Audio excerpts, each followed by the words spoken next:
샬롬, 이동춘 목사입니다. 오늘도 여러분의 삶이 주님의 평안으로 가득하시길 기원하며 하나님의 말씀을 나누겠습니다.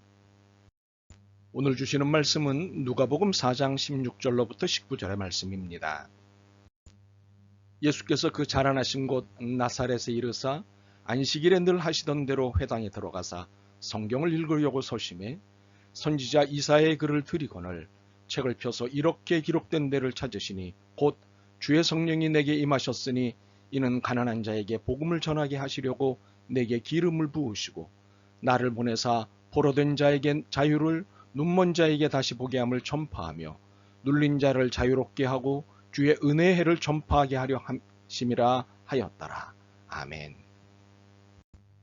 누가복음 4장 16절 말씀부터 19절 말씀을 본문으로 해체시켜야 할 것과 복원시켜야 할 것이라는 제목으로 말씀을 나누도록 하겠습니다. 하나님은 이 세상을 만드시면서 무슨 꿈을 꾸셨을까요?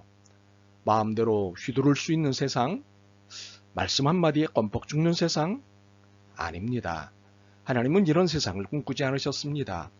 매우 역설적이지만 하나님이 꿈꾸신 세상은 꿈꾸지 않아도 되는 세상이었습니다.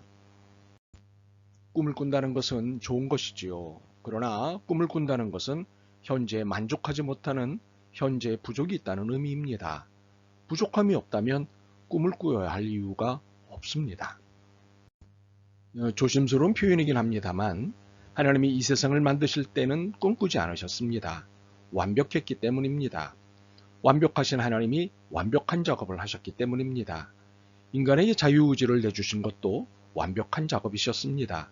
결코 실수도 실패도 아니셨습니다. 그런데 하나님이 꿈꾸기 시작하셨습니다. 인간이 자유의지를 남용하는 바람에 세상이 발칵 뒤집혔기 때문입니다. 하나님이 만들어 놓으신 것과는 정반대로 작동하기 시작했기 때문입니다. 그래서 꿈을 꾸기 시작하셨습니다. 어떤 꿈을 꾸셨을까요? 오늘 본문에 하나님의 꿈이 오롯이 담겨 있습니다.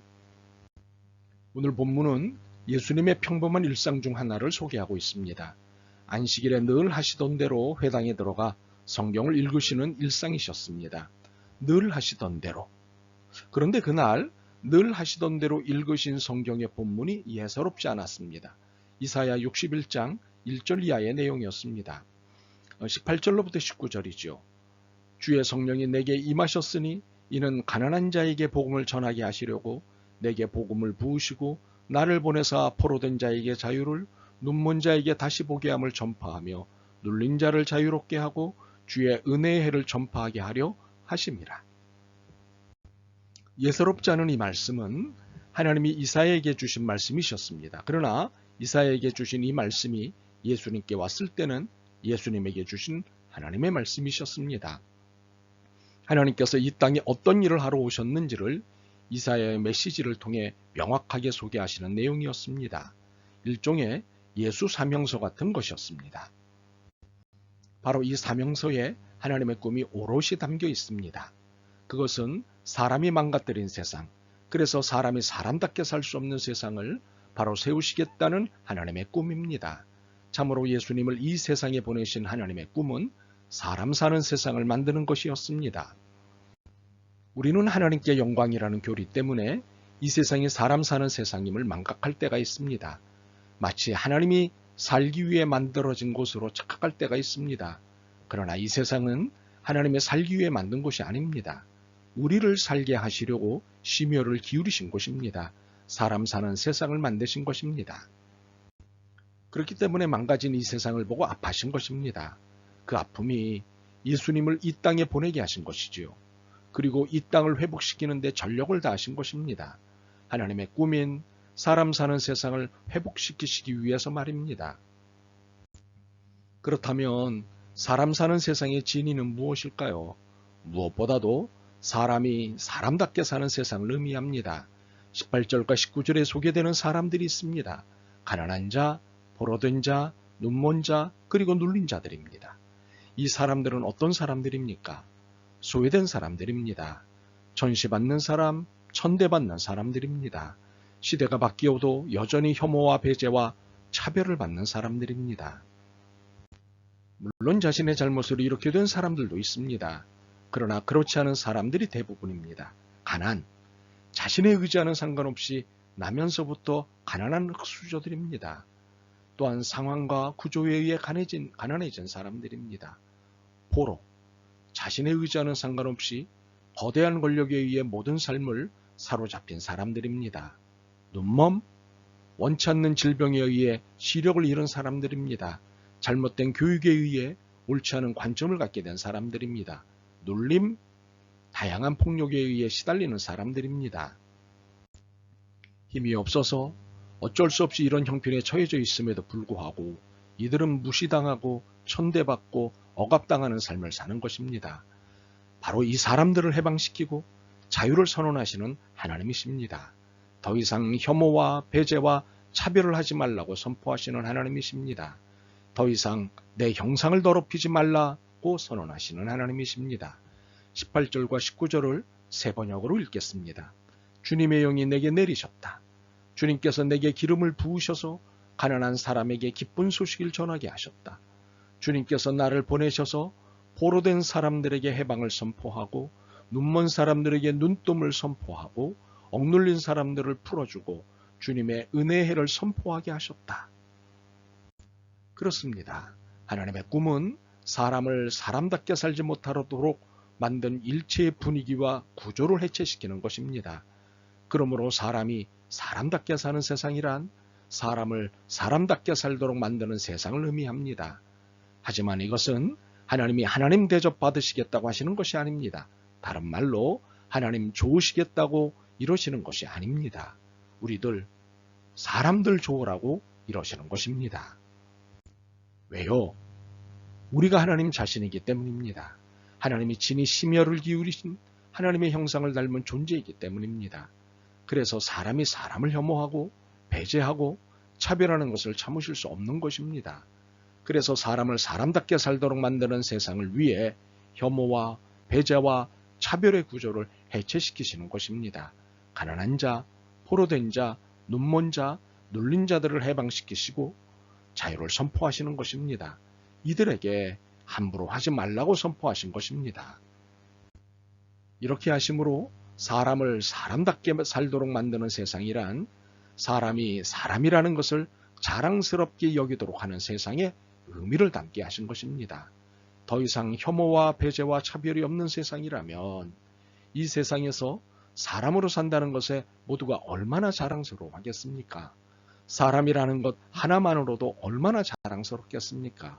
물론 사람이라는 것이 자랑스럽다는 것은 하나님이 만드신 모든 피조물에 대한 존중을 기본으로 할 때 의미가 있습니다. 하나님이 만드신 세상입니다. 하나님이 만드신 사람입니다. 하나님이 사시려고 이곳을 만든 것이 아닙니다. 하나님 편하자고 부릴 목적으로 사람을 만든 것이 아닙니다. 우리 좋으라고 이 모든 것을 만들어 주셨습니다. 하나님 당신의 기쁨으로 이 모든 것을 만들어 주셨습니다. 그러므로 이 세상은 사람 사는 세상입니다. 그러나 망가졌습니다. 우리가 하나님의 모든 것을 그리고 하나님의 마음을 망가뜨렸습니다. 그럼에도 하나님의 사랑이 이 망가진 세상을 다시 회복시키시기 위해 이사야에게 예수님에게 그리고 예수님의 제자인 우리에게 과제를 주셨습니다. 사람 사는 세상을 만들라고 사명을 주셨습니다. 그래서 이 땅에 제주 4.3이라든가 광주 5.18 등과 같은 민중항쟁들이 일어나는 것입니다.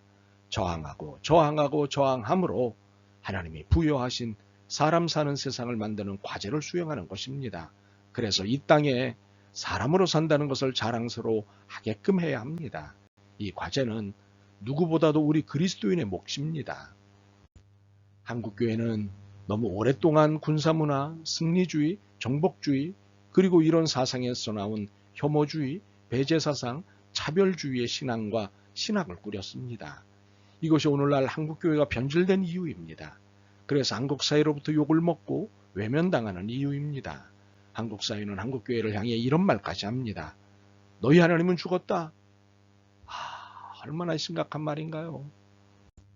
오래전 독일의 철학자 니체가 포이에르 마흐의 뒤를 이어 하나님은 죽었다고 선언했을 때 전세기 기독교계가 발칵 뒤집혔습니다.